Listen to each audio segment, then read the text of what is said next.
Hello there, Beefy Matt, Young Water Matt Prime, with another little glimpse behind the scenes here at the Tower of London while we're locked down due to virus. I'm on one of the battlements. Behind me is the Martin Tower. Martin Tower, very famous for having held the crown jewels for quite a long time. In fact, it was in there that the crown jewels were stolen by Colonel Thomas Blood. Another story for another time. When you come and see us, when you go in there today, you'll see a display of old crowns and jewels. It's one of our most interesting displays, I think. But I'm here really to talk about what happened on the other side of this wall. Down there's the casemates, that's where we live. And here we commemorate, I don't know if you can see it, just behind me here, there's some rifles here, because down there is where the spies were shot.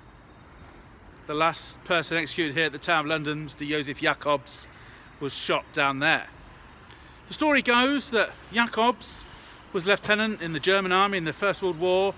Come the Second World War, he rejoined, was made a lieutenant and was enjoying his war when it came to light that he'd served time in prison, I think in Switzerland, for selling fake gold. He was bussed to corporal and given a job in disgrace elsewhere in the German army.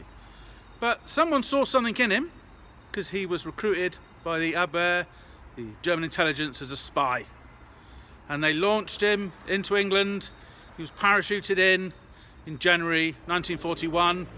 In his pockets he had a radio, a code book, £500 in English money, and a German sausage. He wasn't a very good parachutist because he broke his ankle on landing. In the morning, he fired his pistol to attract attention. He was arrested and tried for treason. Found guilty, sentenced to death, brought here to the Tower. He was shot just over here. On the other side of here, there is a small rifle range. Well, now it's a carport. We park our cars there. His ankle was still playing him up, so he was strapped to a chair.